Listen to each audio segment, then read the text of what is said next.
Pasta 1. Quem é você, Alaska? Antes. 136 dias antes. Uma semana antes de eu deixar minha família, a Flórida e o resto da minha vidinha medíocre para ir para o internato no Alabama, minha mãe insistiu em me dar uma festa de despedida. Dizer que eu não estava esperando muita coisa seria subestimar o fato, embora estivesse sendo mais ou menos forçado a convidar todos os meus colegas, ou seja, aquela gentinha da aula de teatro, os glics de inglês com quem eu me sentava no cavernoso refeitório da escola por necessidade social. Eu sabia que eles não iriam aparecer. Mesmo assim, minha mãe insistiu, mergulhada na ilusão de que eu tinha mantido minha popularidade escondida dela durante todos aqueles anos. Fez uma pequena montanha de molho de alcachofra para acompanhar os salgadinhos. Enfeitou a sala de estar com serpentinas verdes e amarelas, as cores da minha nova escola. Comprou 2 dúzias de lança-confetes em garrafa e os colocou ao redor da mesa de centro. E naquela sexta-feira decisiva, quando minhas malas já estavam quase prontas, ela se sentou com meu pai e comigo no sofá da sala, às 16h56, e esperou pacientemente pela chegada da cavalaria do Adeus ao Miles. A cavalaria consistia de apenas 2 pessoas, Mary Lawson, uma loira baixinha com óculos retangulares, e Will, seu namorado atarracado. E estou sendo caridoso no adjetivo. Oi, Miles, disse Mary ao se sentar. Oi, eu disse. Como foi seu verão? Perguntou Will. Mais ou menos, e o seu? Foi bom? Montamos Jesus Cristo Superstar. Dei uma ajuda com os cenários. A Mary fez as luzes, disse Will. Legal. Balancei a cabeça compreensivamente. E isso como que liquidou a conversa. Eu poderia ter perguntado a respeito de Jesus Cristo Superstar, mas acontece que, 1, eu não sabia do que se tratava, 2, não queria saber, e 3, conversa fiada nunca foi meu forte. Por outro lado, minha mãe podia conversar fiado durante horas e prolongou a situação embaraçosa, perguntando como tinham sido os ensaios e se a peça fora um sucesso. Acho que foi, Mary disse. Apareceu um monte de gente, eu acho. Mary era do tipo que achava muito. Então Will disse, bem, só viemos nos despedir. Mary precisa estar em casa às 6. Divirta-se no colégio interno Miles. Obrigado, respondi aliviado. Pior do que ter uma festa onde não aparece ninguém. É uma festa a qual só vão 2 pessoas imensamente, profundamente desinteressantes. Eles saíram e eu fiquei sentado com meus pais, encarando a TV desligada, querendo ligá-la, mas sabendo que não deveria. Sentia o olhar deles fito em mim, esperando que eu começasse a chorar ou algo do tipo, como se eu já não soubesse desde o início que aquilo iria acontecer. Mas eu sabia, podia sentir a pena que os 2 sentiam de mim enquanto mergulhavam os sanduíches no molho de alcachofra, feito para meus amigos imaginários, mas eles é que eram dignos de pena. Eu não estava desapontado, minhas expectativas tinham se confirmado. É por isso que você quer ir embora, Miles? Minha mãe perguntou. Pensei um pouco, tomando cuidado de não olhar para ela. Não, eu disse. Então, é por quê? Ela perguntou. Não era a primeira vez que ela me perguntava isso. Minha mãe não estava lá muito entusiasmada com a ideia de eu ir para o colégio interno e não fazia questão de esconder o que estava pensando. É por minha causa? Meu pai perguntou. Ele tinha estudado em Culver Creek, a escola para a qual eu estava indo, assim como seus 2 irmãos e todos os meus primos. Acho que ele gostava da ideia de eu estar seguindo seus passos. Meus tios tinham me contado histórias sobre como meu pai tinha sido famoso no campus por aprontar as maiores confusões e ao mesmo tempo tirar as maiores notas. Parecia uma vida melhor do que a que eu levava na Flórida. Mas não era por causa do meu pai. Não era bem isso. Espere, eu disse. Fui até o escritório do papai e achei a biografia de François Rabelais. Eu gostava de ler biografias de escritores, mesmo que, como era o caso de Monsieur Rabelais, não tivesse lido nenhum de seus livros. Folheei as últimas páginas e encontrei uma citação destacada com marca-texto. Não use marca-texto nos meus livros, meu pai dissera milhares de vezes. Mas de que outra forma eu iria encontrar o que estava procurando? Então, esse cara, eu disse parado à porta da sala, François Rabelais. Era um poeta. Suas últimas palavras foram: saio em busca de um grande talvez. É por isso que eu estou indo embora, para não ter de esperar a morte para procurar o grande talvez. Isso os tranquilizou. Eu estava à procura de um grande talvez, e eles sabiam, tão bem quanto eu, que eu não iria encontrá-lo na companhia de gente como Will e Mary. Sentei-me novamente no sofá entre minha mãe e meu pai. Ele passou o braço ao redor dos meus ombros e ficamos assim por muito tempo em silêncio, juntinhos no sofá, até parecer apropriado ligar a TV. Depois comemos molho de alcachofra no jantar, assistimos ao History Channel e, no que se refere a festas de despedida, a coisa certamente poderia ter sido muito pior. 128 dias antes.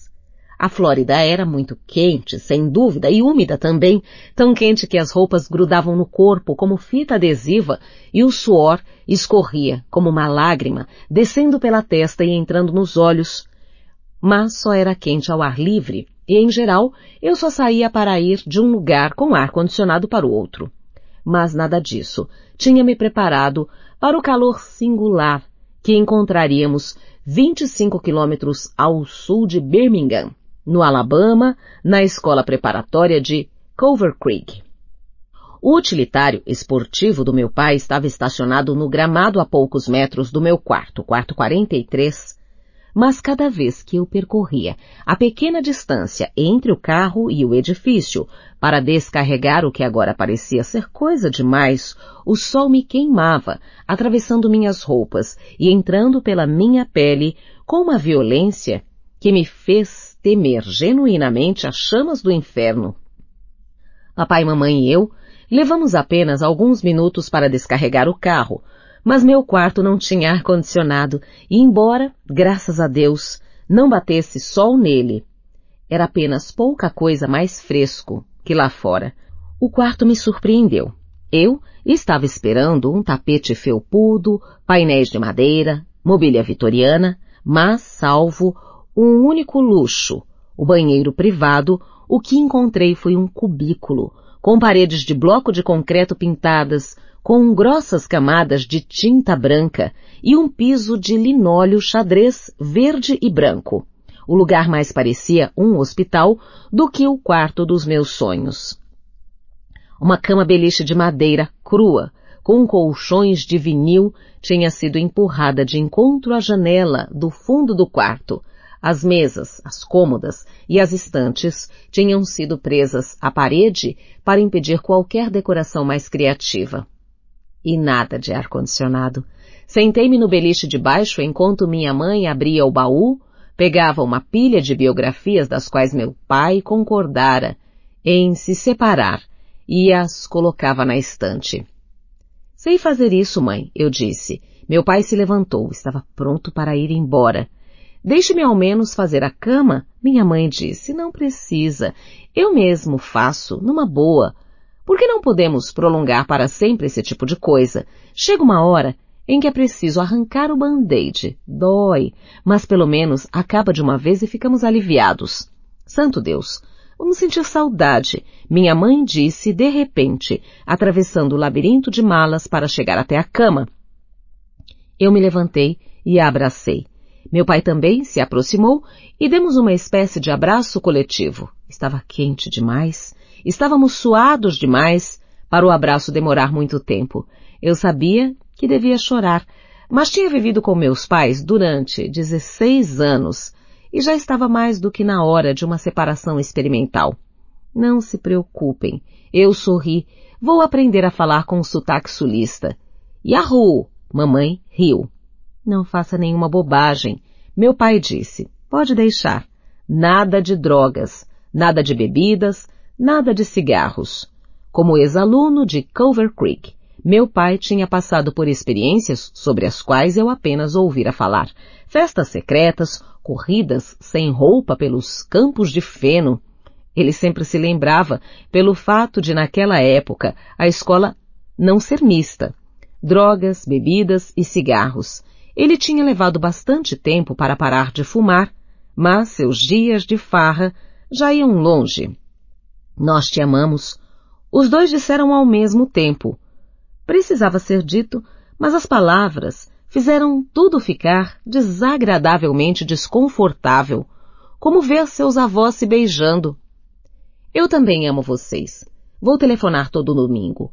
Os quartos não tinham telefone, mas meu pai tinha solicitado um quarto perto de um dos 5 telefones públicos de Culver Creek. Eles me abraçaram de novo. Primeiro minha mãe, depois meu pai, e tudo acabou. Pela janela dos fundos, vi o carro serpentear pela estrada, deixando campos.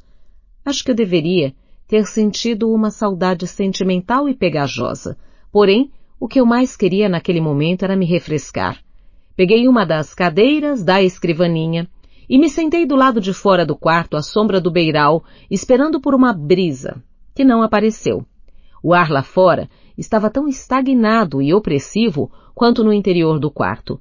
Examinei minhas novas acomodações. Havia 6 edifícios de um só andar, cada qual com 16 quartos de dormir dispostos num hexágono em torno de um vasto gramado circular. Parecia um hotel de beira de estrada velho e extravagantemente grande.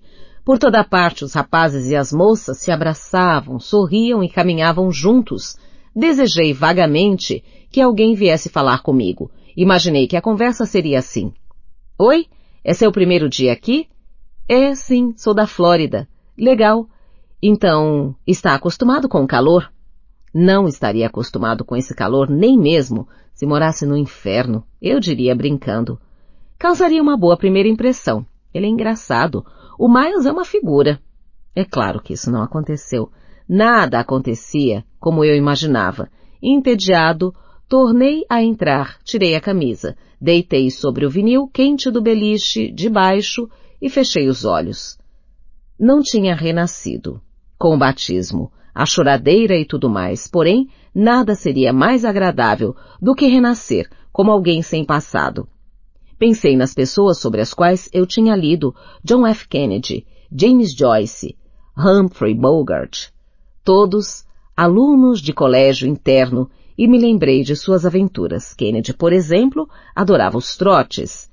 Pensei no grande talvez, nas coisas que poderiam acontecer, nas pessoas que eu poderia encontrar e em quem seria meu colega de quarto. Eu tinha recebido uma carta semanas antes com seu nome, Chip Martin. Mas só dizia isso, fosse lá quem fosse esse tal Chip Martin. Eu esperava desesperadamente que ele trouxesse um arsenal de ventiladores de alta potência, porque eu não tinha trazido nenhum e já podia sentir o suor impulsando no colchão de vinil, o que me enjoou de tal maneira que parei de pensar e me levantei à procura de uma toalha para enxugar a cama. Pensei, bem, antes da aventura, é preciso desfazer as malas. Tinha conseguido prender o mapa mundi na parede e guardar a maior parte das minhas roupas na gaveta quando percebi que o ar quente e úmido fazia até as paredes transpirarem e decidi que aquele não era o melhor momento para trabalhos braçais. Estava na hora de tomar um magnífico banho de água fria. Havia um espelho enorme, de corpo inteiro, atrás da porta do pequeno banheiro, então não pude fugir ao reflexo da minha nudez quando me curvei para abrir a água. Minha magreza sempre me espantava. Meus braços finos pareciam ter a mesma grossura, desde o pulso até os ombros. Meu tronco não tinha vestígio nem de gordura nem de músculo. Senti-me constrangido e me perguntei se não poderia fazer alguma coisa quanto àquele espelho. Abri a cortina branca do chuveiro e me curvei para entrar no boxe. Infelizmente, o chuveiro parecia ter sido feito para pessoas com 1,10 m de altura, pois a água fria batia na base das minhas costelas, com toda a força de uma bica gotejante. Para molhar meu rosto banhado de suor, precisei abrir as pernas e me agachar consideravelmente. Com toda certeza, John F. Kennedy, que segundo sua biografia tinha 1,80 m. exatamente minha altura. Não tivera de se agachar em seu colégio interno, não. Aquilo era diferente, e enquanto o chuveiro gotejava e lentamente molhava meu corpo, imaginei se encontraria ali o grande talvez, ou se tinha cometido um grande erro. Depois da ducha, abri a porta do banheiro com uma toalha enrolada na cintura e vi um rapaz baixinho e musculoso, com um emaranhado de cabelos castanhos. Estava arrastando pela porta do quarto um gigantesco saco de lona verde, como os do exército. Tinha 1,50 m e nada, mas era bem feito de corpo, como um Adonis, em escala reduzida, e com ele chegou o fedor de sarro de cigarro. Bonito, pensei. Vou conhecer meu companheiro de quarto pelado. Ele atirou o saco para dentro do quarto, fechou a porta e caminhou em minha direção.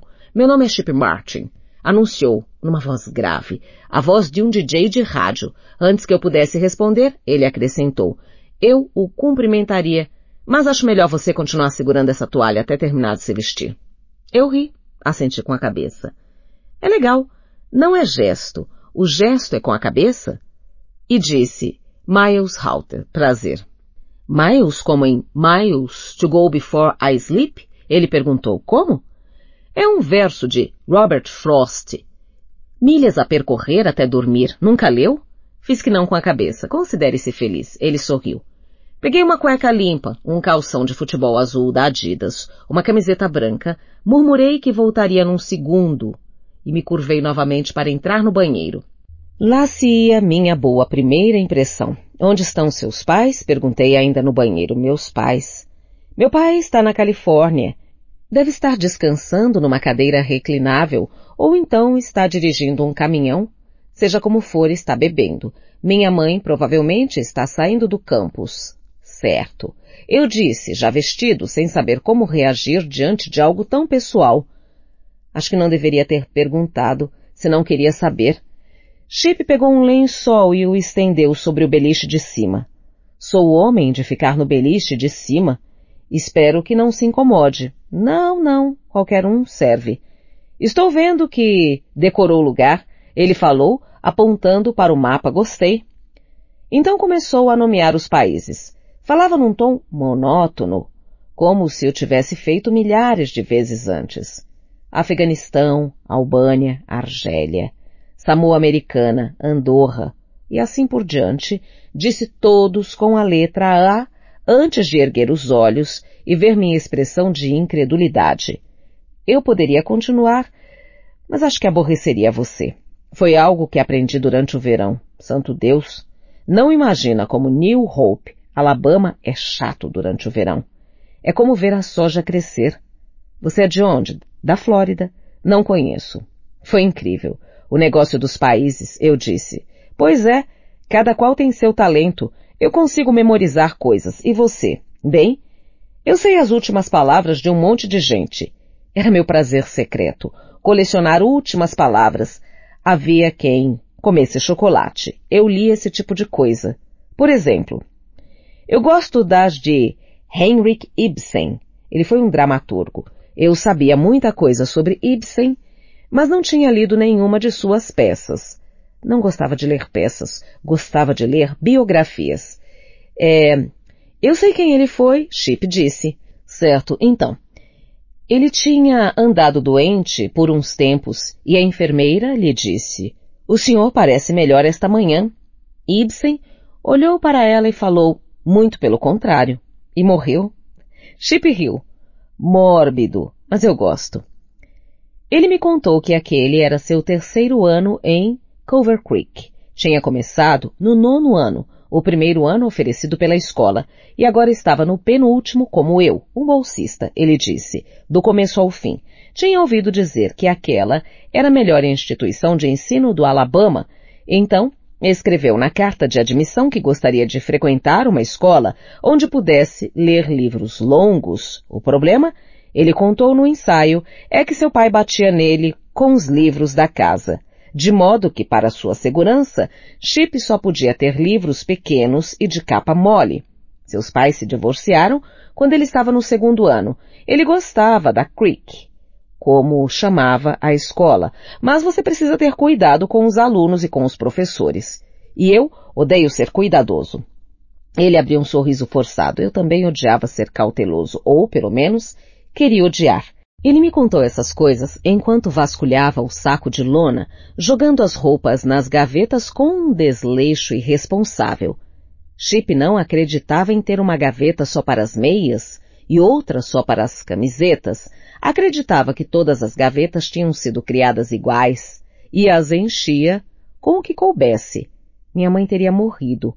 Quando terminou de desfazer as malas, Chip me deu um soco forte no ombro, disse: "Espero que seja mais forte do que parece."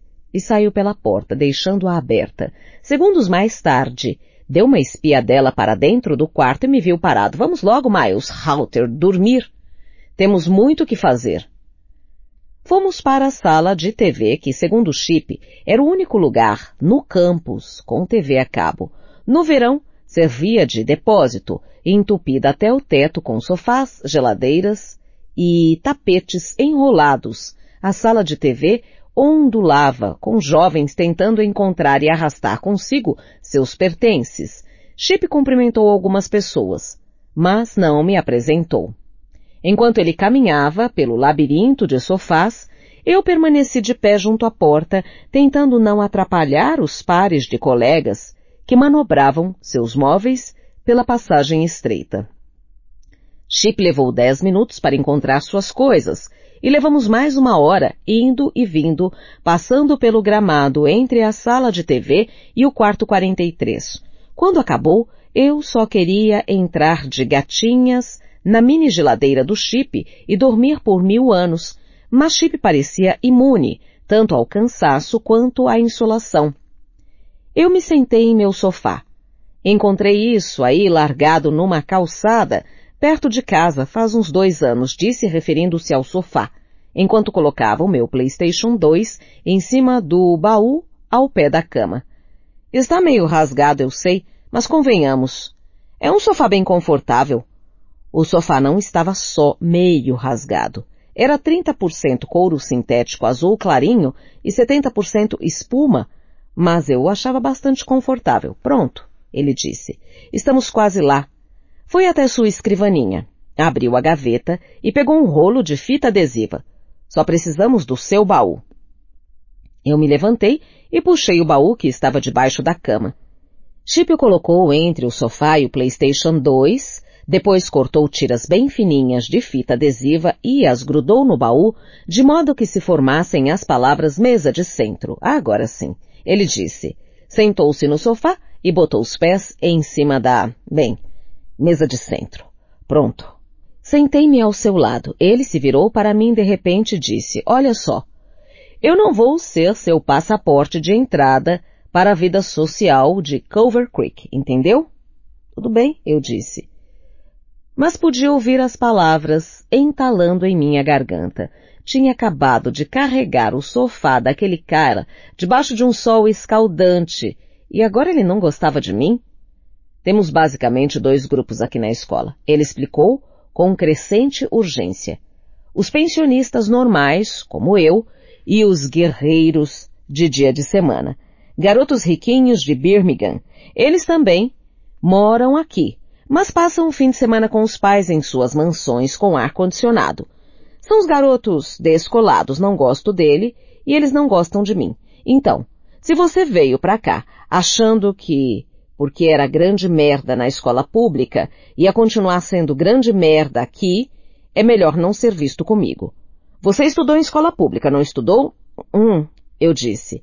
Distraído, comecei a escarafunchar os rasgões no couro do sofá, enterrando os dedos na espuma branca. Certo, deve ter estudado. Do contrário, esse maldito calção não estaria tão largo. E riu. Eu usava as calças abaixo da linha da cintura, pois achava legal. Por fim eu disse, vim da escola pública, sim. Mas não era grande merda, Chip. Era só um merda. Ótimo. E não me chame de Chip, é coronel. Eu segurei uma risada. Coronel. É coronel. E seu apelido vai ser gordo. Como? Gordo. O coronel disse. Porque você é magricela. Isso se chama ironia. Gordo, já ouviu falar? Agora vamos arranjar uns cigarros para começar o ano com o pé direito. Ele saiu do quarto novamente, supondo que eu o seguiria, e dessa vez eu o segui. Felizmente o sol estava baixando no horizonte. Passamos por 5 portas até chegarmos ao quarto 48. Um quadro branco tinha sido grudado na ponta com fita adesiva. Nele se liam as seguintes palavras em tinta azul. Alaska tem quarto só para ela. O coronel me explicou que 1. Aquele era o quarto da Alaska. Que 2. A garota que dividia o quarto com ela tinha sido expulsa no final do semestre anterior e que 3. Alaska tinha cigarros, embora o coronel não tivesse se dado ao trabalho de perguntar se 4. Eu fumava, o que 5 não era o caso. Ele bateu uma vez, com força. Do outro lado da porta uma voz gritou, entra logo, baixinho, porque tenho uma história das boas para contar. Entramos. Eu me virei para fechar a porta, mas o coronel balançou a cabeça e disse, depois das 7, temos de deixar a porta aberta se estivermos no quarto de uma garota. Mas eu quase não o ouvi, pois diante de mim estava a garota mais linda da história da humanidade, com jeans cortados à altura das coxas e uma camiseta rasgada cor de pêssego. Ela atropelou o coronel, falando alto e depressa, certo? Primeiro dia de férias. Eu estou lá na boa e velha cidade de Vine Staten, na companhia de um garoto chamado Justin. Estamos sentados no sofá da casa dele vendo TV. E olha que eu namoro Jake, ou melhor, ainda namoro, milagrosamente, mas o Justin é meu amigo desde criança. Estávamos vendo TV e conversando sobre o vestibular ou algo assim. E senti que ele estava passando o braço por cima dos meus ombros. Pensei, não tem importância. Somos amigos há tanto tempo, isso é absolutamente aceitável. Continuamos conversando. Eu estava no meio de uma frase sobre analogias, eu acho. E ele baixou a mão, como uma águia, e deu uma buzinada no meu peito, fom-fom. Uma buzinada forte, que durou bem, uns 2 ou 3 segundos, fom-fom.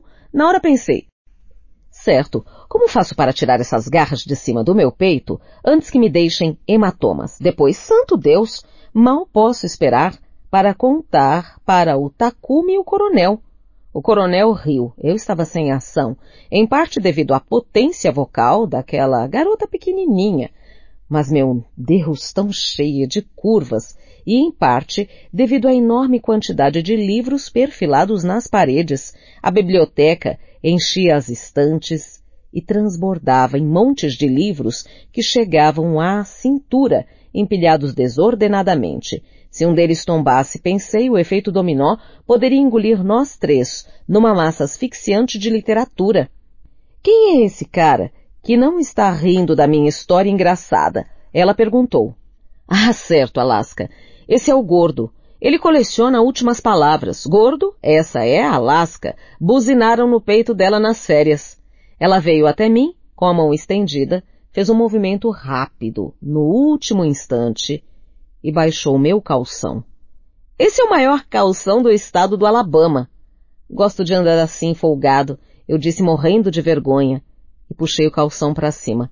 Na Flórida, eu estava na moda. Desde que nos conhecemos, Gordo, já vi suas pernas de galinha muito mais vezes do que gostaria, disse Coronel, sério. Alaska não quer nos vender uns cigarros? Então, não sei como o coronel me convenceu a pagar $5 por um maço de Marlboro Lights, que eu não tinha a menor intenção de fumar. Ele convidou Alaska para se juntar a nós, mas ela disse, preciso achar o Takumi para contar sobre a buzinada. Voltou-se para mim e perguntou, viu Takumi por aí? Eu não sabia se tinha visto Takumi, nem mesmo sabia quem ele era. Só balancei a cabeça, certo? Então nos encontramos no lago daqui a pouco. O coronel fez que sim. Nós nos sentamos num balanço na beira do lago próximo à praia de areia, que segundo o coronel era falsa, e eu fiz a piada obrigatória. Não agarre meu peito. O coronel deu a risada obrigatória e perguntou, quer fumar? Eu nunca tinha fumado, mas quando em Roma, é seguro? Não muito, ele disse. Depois acendeu um cigarro e o passou para mim. Eu traguei, tossi, fiquei sem ar, resfoleguei, tossi de novo, quase vomitei, segurei-me no balanço, sentindo a cabeça girar, joguei o cigarro no chão e pisei em cima, convencido de que meu grande talvez não incluía cigarros. Grande fumante. Ele riu, depois apontou para uma mancha branca do outro lado do lago e perguntou: "Está vendo aquilo?" "Estou", eu disse. "O que é? Um pássaro?" "É um cisne", ele disse. "Uau, a escola tem um cisne?" "Aquele cisne é filho do capeta, fiquei longe dele." "Por quê?"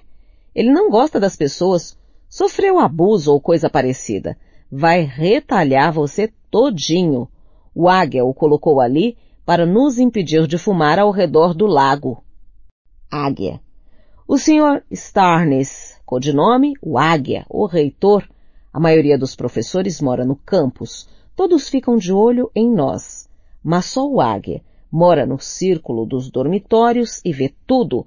Ele sente cheiro de cigarro a uma distância de uns 8 quilômetros. "A casa dele não é aquela ali?" Perguntei apontando com o dedo. Podia ver sua casa com bastante clareza, apesar da escuridão, de onde se conclui que ele também podia nos ver. "É, mas ele só começa a Blitzkrieg, quando as aulas começam." Chip disse sério: "Santo Deus, se eu me meter em confusão, meus pais me matam." "Acho que está exagerando, mas olha só, você não vai se meter em encrenca, só que 99% das vezes seus pais não vão ficar sabendo. A escola não quer que seus pais pensem que você virou um marginal. Não mais do que você." Ele soprou vigorosamente um longo fio de fumaça na direção do lago. Eu tinha de admitir, ele parecia bem legal fazendo aquilo. Mais alto de alguma forma. "Então, quando se meterem em encrenca, não vá dedurar ninguém. Eu odeio esses riquinhos nojentos com todas as minhas forças. Tanto quanto odeio o dentista ou meu pai. Nem por isso seria capaz de dedurá-los. A coisa mais importante aqui é jamais, jamais, jamais, jamais dedurar alguém. Certo?" Eu disse, embora estivesse pensando. Então, se eu levar um soco na cara, esperam que eu insista que dei com o nariz na porta. Parecia-me estupidez como lidar com os valentões e os babacas sem metê-los em encrenca. Mas não perguntei nada ao Chip. "Isso aí, gordo. Mas agora está na hora de eu procurar minha namorada. Então, me dê alguns desses cigarros que você não vai fumar mesmo. E até logo." Decidi ficar mais um tempo no balanço, em parte porque a temperatura tinha baixado para cerca de agradáveis, porém úmidos 30 graus, e em parte porque achava que Alaska poderia aparecer, mas logo depois que o coronel foi embora, os insetos atacaram. A quantidade de maruins cuja picada, com efeito, é bem ruim, e de mosquitos que flutuavam ao meu redor era tanta que o pequeno ruído das suas asinhas batendo produzia um som dissonante. Foi então que decidi fumar. Na hora pensei, a fumaça vai afugentar os mosquitos. E até certo ponto afugentou mesmo, mas eu estaria mentindo se dissesse que comecei a fumar para afugentar os mosquitos. Comecei a fumar porque 1. Estava sozinho naquele balanço. 2. Tinha cigarros comigo. E 3. Imaginei que se todo mundo conseguia fumar sem tossir, eu também seria capaz de fazer a mesma coisa. Em suma, não tinha uma razão muito boa. Tudo bem. Então, vamos dizer que 4. Foi por causa dos mosquitos. Consegui tragar 3 vezes antes de ficar enjoado, tonto e entorpecido, mas de maneira apenas ligeiramente agradável. Levantei-me para ir embora, mas quando fiquei de pé, uma voz atrás de mim disse: "É verdade que você coleciona últimas palavras?" Ela correu para o meu lado, agarrou meu ombro e me fez sentar novamente. É assim, eu disse, e um pouco hesitante acrescentei: "Quer fazer um teste?" "JFK", ela disse. "Mas isso é óbvio", eu respondi. "É?" "Não, essas foram suas últimas palavras. Alguém disse: 'Senhor presidente, Dallas ama o senhor.' E ele: 'Mas isso é óbvio.' E tomou um tiro." Ela riu. Credo, que horror! Eu não deveria estar rindo, mas vou rir assim mesmo. E tornou a rir. "Então está bem. Senhor garoto das últimas palavras, tem uma para você. Ela pegou a mochila abarrotada de coisas e tirou um livro. Gabriel Garcia Marques, O General no Seu Labirinto. É um dos meus prediletos. É sobre Simão Bolívar. Eu não conhecia Simão Bolívar, mas ela não me deu tempo de perguntar. É um romance histórico, então não sei se é verdade, mas no livro, sabe quais foram as últimas palavras dele? Não, não sabe. Pois então vou lhe dizer. Senhor, últimas palavras. Ela acendeu um cigarro e deu uma tragada tão longa e profunda que pensei que a coisa toda ia se queimar de uma só vez. Ela soltou a fumaça e leu para mim. Ele, ou seja, Simão Bolívar, estremeceu diante da revelação de que a corrida arrojada entre seus males e seus sonhos estava chegando ao fim. O resto eram trevas, droga. Ele suspirou. Como sairei deste labirinto? Ela sabia reconhecer grandes últimas palavras quando as ouvia, então tomei nota mentalmente de que precisava encontrar uma biografia desse Simão Bolívar. Belas últimas palavras, mas eu não tinha entendido. O que é o labirinto? Perguntei. Agora cumpre dizer que a garota era linda. Ao meu lado, no escuro, ela cheirava suor, sol e baunilha. E naquela noite de fina lua crescente, eu não enxergava muito mais do que sua silhueta, exceto quando ela fumava. Então a ponta chamejante do cigarro banhava seu rosto com uma pálida luz avermelhada. Mesmo no escuro, eu podia ver seus olhos, ferozes esmeraldas. Ela tinha olhos do tipo que nos levam a apoiar todas as suas decisões. Não era apenas linda, era gostosa, com os seios comprimidos pela camiseta regata, as pernas dobradas, movendo-se para a frente e para trás, embaixo do balanço, os chinelos pendurados nos dedos dos pés, com unhas pintadas, de azul claro. Foi exatamente nessa hora, quando lhe perguntei sobre o labirinto, e ela me respondeu que me dei conta da importância das curvas, dos milhares de pontos onde o corpo das mulheres se angulam suavemente, de uma parte à outra, do peito do pé ao calcanhar, do calcanhar à panturrilha, dali aos quadris, à cintura, aos seios, ao pescoço, ao nariz arrebitado como rampa de esqui, à testa, ao ombro, à reentrância das costas, ao bumbum, etc. Eu já tinha reparado nas curvas, é claro, mas só então me dei conta de sua importância. Com a boca tão próxima de mim, que eu sentia seu hálito mais quente do que o ar, ela disse. Esse é o mistério, não é? O labirinto é a vida ou é a morte? Do que ele está tentando escapar? Do mundo ou do fim do mundo? Esperei que ela terminasse de falar, mas depois de um tempo ficou claro que ela não queria uma resposta. Não sei, eu disse. Você realmente leu todos aqueles livros em seu quarto? Ela riu. Não, claro que não. Talvez tenha lido 1/3 daquilo, mas vou ler todos. Eu o chamo de a biblioteca da minha vida.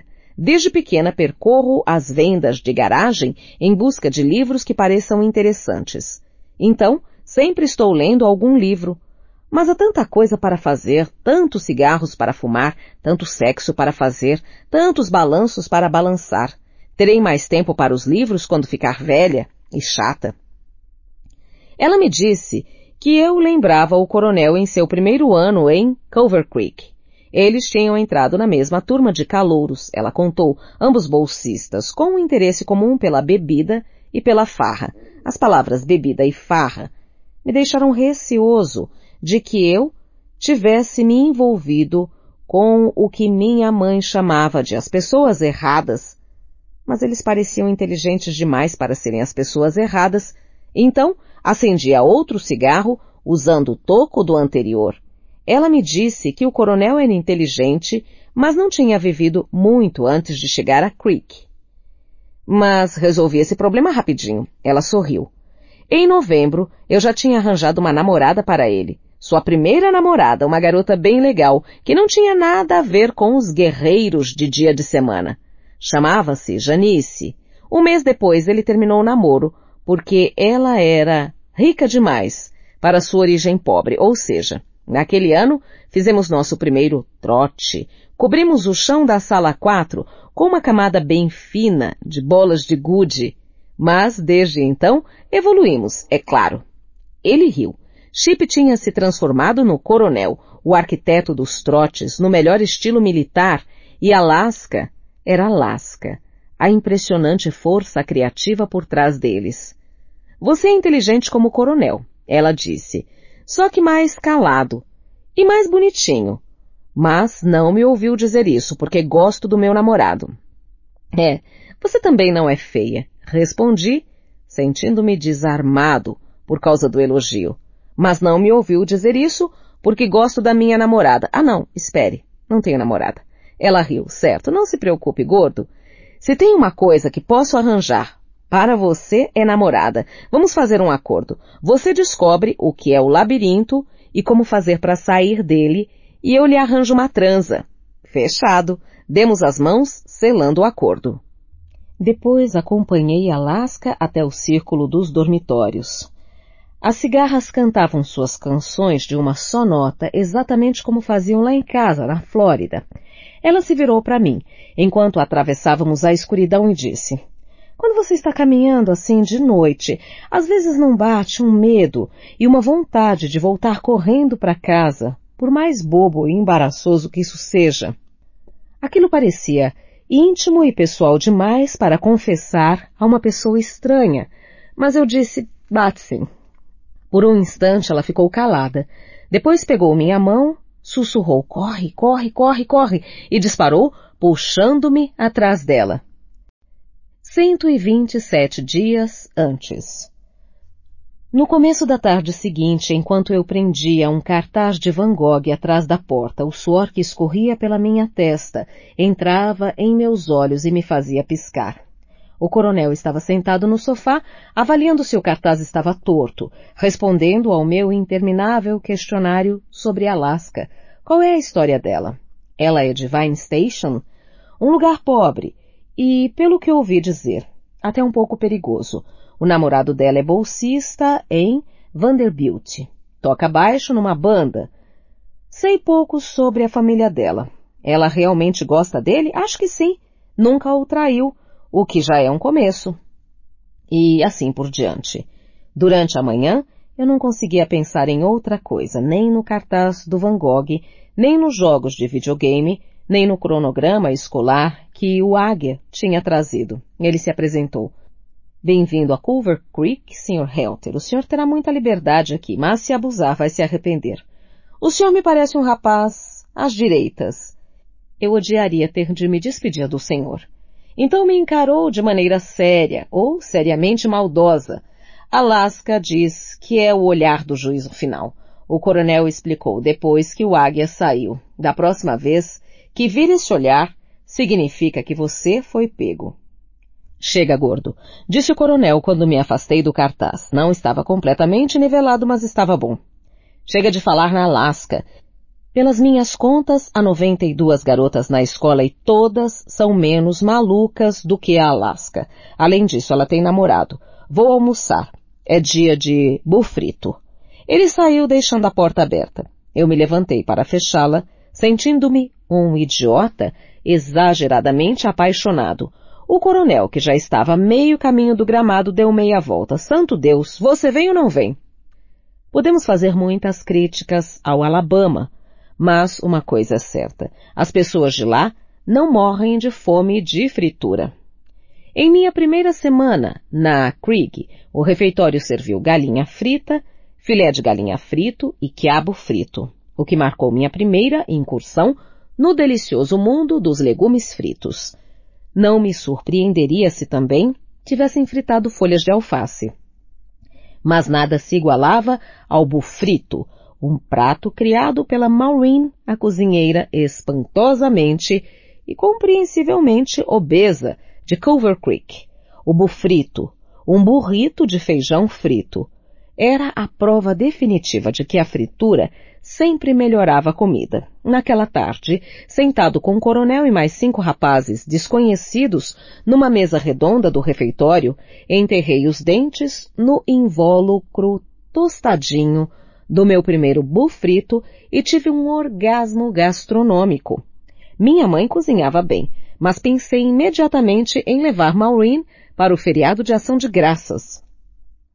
O coronel me apresentou como gordo para os rapazes da mesa de madeira oscilante, mas só guardei o nome de Takumi, que Alaska tinha mencionado na véspera, um japonês magricela, poucos centímetros mais alto do que o coronel. Falava com a boca cheia, enquanto eu saboreava lentamente meu feijão tostadinho. Meu Deus, disse Takumi, nada como ver um cara comer seu primeiro bufrito. Não falei muito, em parte porque não me fizeram nenhuma pergunta e em parte porque eu queria comer tanto quanto pudesse, mas Takumi não era tão vaidoso e conseguia comer, mastigar e engolir enquanto falava. A conversa durante o almoço centrou-se na ex-colega de quarto da Alaska, Maria, e em seu namorado Paul, que fora um guerreiro de dia de semana. Eles tinham sido expulsos no finzinho do semestre anterior. Eu fiquei sabendo devido ao que o coronel chamou de a trifeta. Foram pegos cometendo ao mesmo tempo 3 das ofensas que em Culver Creek eram puníveis com expulsão. Estavam deitados, nus na cama. Contato genital, pecado número 1. Embriagados, número 2. E fumando um baseado, número 3, quando foram surpreendidos pelo águia. Corria o boato de que alguém os tinha dedurado, e Takumi parecia decidido a descobrir quem fora, decidido o bastante para gritar sobre o assunto com a boca cheia de bufrito. O Paul era um idiota, o coronel disse. Eu não seria capaz de dedurar ninguém, mas uma garota que se mete com um guerreiro de dia de semana feito o Paul, que tem um jaguar, merece ser expulsa. Cara, respondeu Takumi, a sua namorada, e engoliu um bolo de comida. É uma guerreira de dia de semana. Verdade. O coronel riu, embora isso seja humilhante. É um fato irrefutável. Mas ela não é tão idiota quanto Paul. Não chega a tanto. Takumi abriu um sorriso malicioso. O coronel riu novamente e eu me perguntei por que ele não defendia a namorada. Não me importaria se minha namorada fosse um ciclope barbudo com um jaguar. Ficaria agradecido só por ter alguém para beijar. Naquela noite, quando o coronel passou pelo quarto 43 para pegar uns cigarros, ele parecia ter se esquecido de que os cigarros tecnicamente eram meus. Não dei importância quando ele não me convidou para sair. Na escola pública, eu tinha conhecido uma porção de gente que odiava este ou aquele tipo de pessoa. Os Dickies odiavam os populares, mas isso, para mim, sempre fora uma tremenda perda de tempo. O coronel não me contou onde tinha passado a tarde, nem onde ia passar a noite, simplesmente fechou a porta ao sair e deduzi que não seria bem-vindo. Tudo bem. Passei a noite na internet. Nada de pornografia, juro. Depois li, os últimos dias, o livro sobre Richard Nixon e o escândalo de Watergate. Para o jantar, esquentei no micro-ondas um bufrito congelado que o coronel tinha furtado do refeitório. Fez-me lembrar as noites, na Flórida, exceto pela comida mais gostosa e pela falta de ar-condicionado. Ficar lendo na cama era agradavelmente familiar. Decidi seguir o que certamente teria sido o conselho da minha mãe e procurei dormir cedo antes do primeiro dia de aula. Francês 2 começava às 8h10, avaliando que eu não levaria mais de 8 minutos para vestir alguma coisa e caminhar até a sala de aula, programei o relógio para despertar às 8h02. Tomei uma ducha e deitei na cama, esperando que o sono me salvasse do calor. Por volta das 23 horas, concluí que o pequeno ventilador acoplado à cama poderia fazer mais diferença se eu tirasse a camisa, e acabei adormecendo apenas de cueca samba-canção em cima dos lençóis. Lamentei essa decisão horas mais tarde, quando acordei, com 2 mãos suarentas e carnudas me sacudindo violentamente. Despertei de imediato e me sentei na cama apavorado. Por algum motivo não consegui entender as vozes, não consegui entender o porquê das vozes. Afinal, que horas eram? Então minha cabeça clareou bastante para que eu pudesse ouvir. Vamos, cara, levante. Não me obrigue a bater em você. Então, vindo do beliche de cima. Ouvi, pelo amor de Deus, gordo, levanta. Eu me levantei e vi 3 vultos sombrios. 2 deles me agarraram, pegando-me pelos braços, e me conduziram para fora do quarto. Na saída, o coronel resmungou: "Divirtam-se. Pega leve com ele, Kevin." Eles me arrastaram às carreiras para os fundos do dormitório e nós atravessamos o campo de futebol. O chão era feito de grama, mas também tinha um pouco de cascalho, e eu me perguntei por que ninguém tinha me avisado para calçar um tênis e por que eu estava lá fora de cueca com meus gambitos de galinha expostos para o mundo. Milhares de humilhações me passaram pela cabeça. Olha só o novo calouro, Miles Helter, algemado à baliza da trave de cueca. Pensei que me levariam para o bosque e me dariam uma surra daquelas para me deixar bonitão logo no primeiro dia de aula. E o tempo todo só olhei para os meus pés, porque não queria olhar para eles e não queria cair. Então prestei atenção aos meus passos procurando evitar as pedras maiores. Senti o instinto de sobrevivência crescer dentro de mim repetidas vezes, pedindo-me para lutar ou fugir, mas eu sabia que nem uma coisa nem a outra tinham funcionado antes no meu caso. Eles deram uma volta e me levaram para a falsa praia, e eu adivinhei o que iria acontecer. Um bom e velho caldo no lago. Fiquei mais tranquilo. Saberia lidar com a situação.